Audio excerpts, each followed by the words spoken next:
I'm joined on the Crispin Flintoff show by someone I haven't seen for ages and ages and ages. Never see her ever on the show. Carole Vincent. How you doing, Carole? Hi, all the better to be out and free temporarily, albeit. Oh, he's given the game away.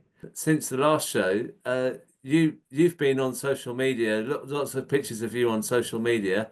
I'll just show one of them, which I think looks pretty shocking, and everyone's been sharing it. This is you being arrested. I think that's in Whitehall. It looks like you've got four police around you there.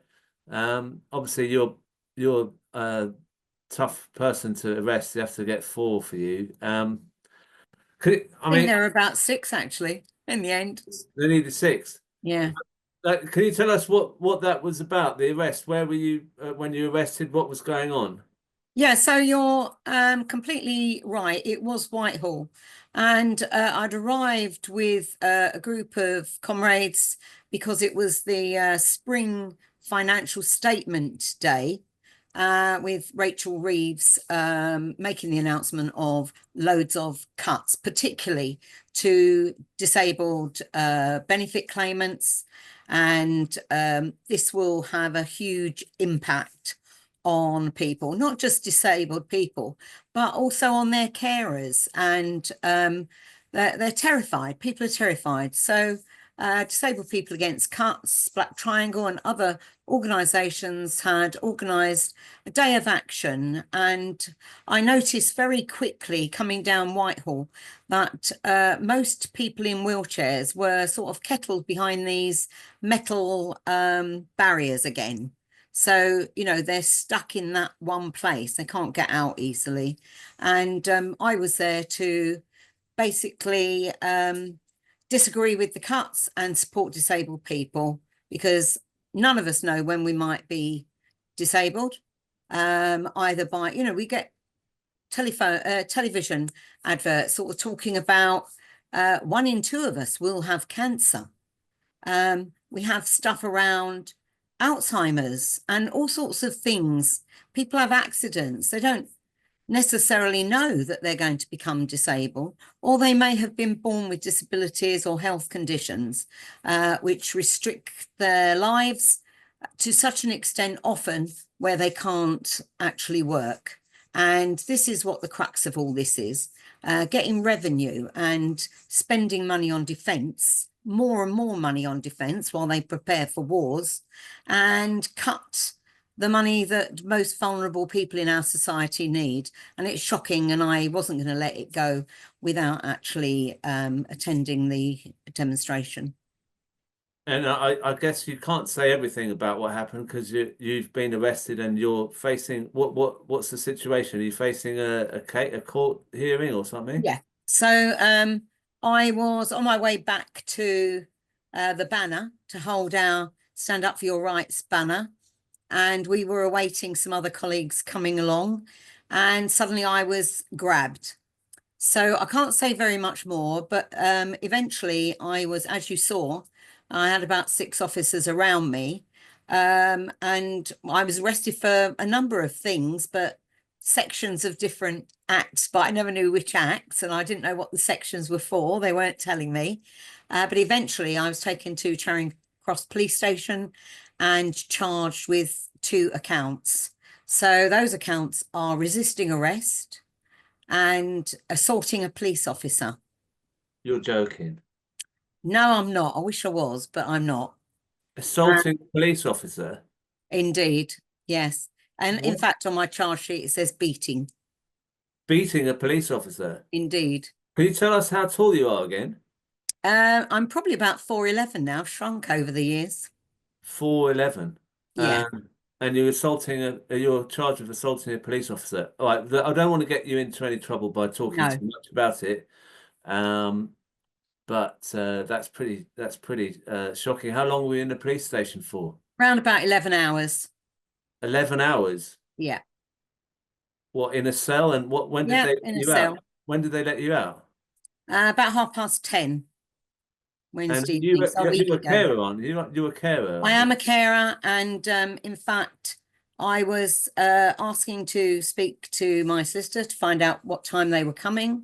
I was also asking them to call my daughter. I repeated the number several times. My daughter has since said she never had any calls. I've looked at her call register on her phone. There are no calls to her. But they put through to my cell these, well, a phone that was ringing, but it said, this person has not answered, please leave a message after the tone, which I didn't do because I had no idea of whose phone I was responding to until they spoke, which they never did. So yeah, it's I think this is just another lot of attacks on anyone who's speaking up and speaking out. We are quickly becoming a police state. How dangerous is it that they wouldn't allow you to contact the person you're caring for?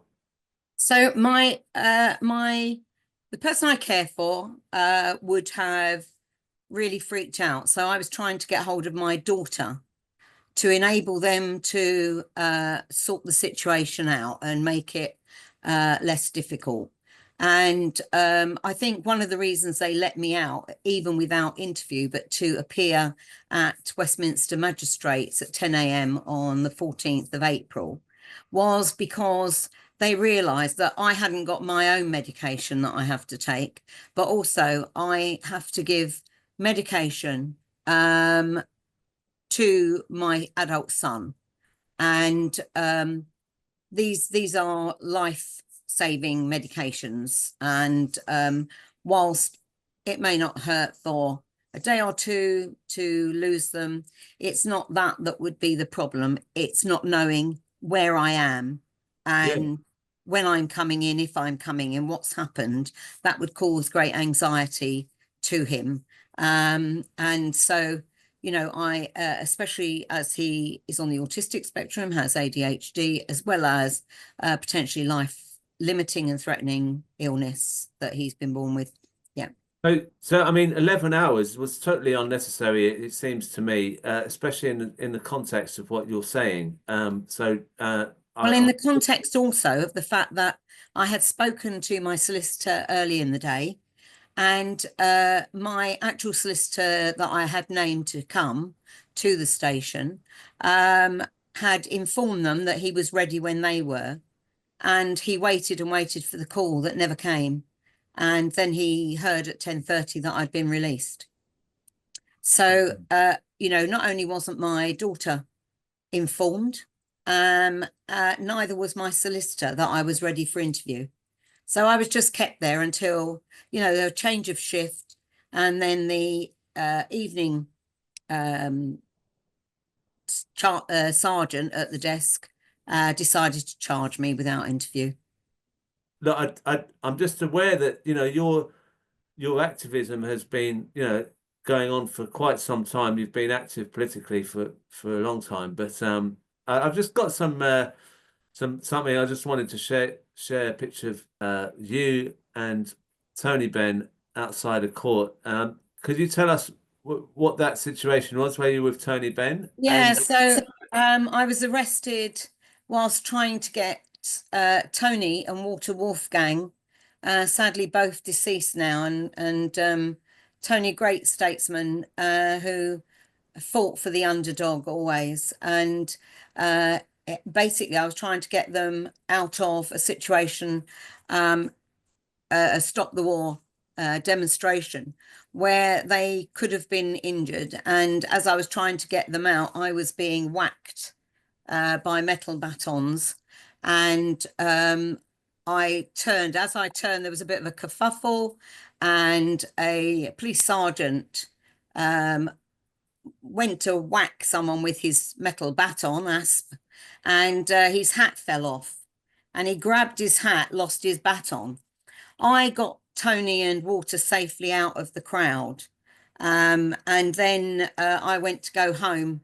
And just as I was approaching Westminster Tube Station, I was arrested by two officers, one being the sergeant I know now, who had forsaken his baton in order to grab his hat. but I went through 14 months of charges of court cases. I was arrested for violent disorder and the theft of a baton, and and it was later, or just after my arrest, it was dropped. But they'd arrested me also for going equipped to lock on, which wasn't dissimilar to the reason I was stopped this time. What's your feeling about Tony Benn, 100 years old this week? Yeah. What do you think he'd think about Starmer and what Labour's like now? Well, the reason for that photograph was I went through these court cases and eventually ended up at Southwark Crown Court, where Tony insisted on coming, not just writing a statement as some other people had, but he insisted on coming to the court case and being a witness for me in person. And sat there with his little chair and his flask of tea and his pipe outside Southwark Crown Court. And he said, "It'll be a travesty of justice if they were to find Carole guilty, and I will have something to say about it, and I will definitely insist that there's an appeal." So me and Tony had met a few times before, but that cemented a bit more of a friendship with him. Unfortunately, you'll see one where we're lifting our arms in victory because I was acquitted. One of the reasons I was acquitted was because there was such discrepancy in some of the police notes that they'd taken, especially around what I was wearing. And also on page 3 of the Times on the Sunday, there was a picture of a female officer whacking me Oh, right. with my arms defensive, which is where I got some of my little scars from.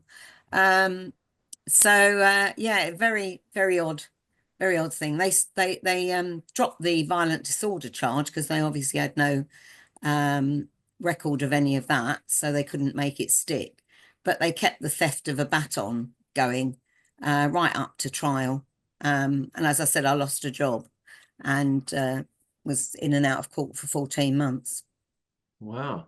But nothing deters me when I believe I'm on the right side of history and her story. That we must not remain silent when we see injustice. We must not allow, our civil liberties to be eroded as they are very quickly now. We must stand up for people who are not able to stand up for themselves, and I will keep doing that until I've got a last breath in my body.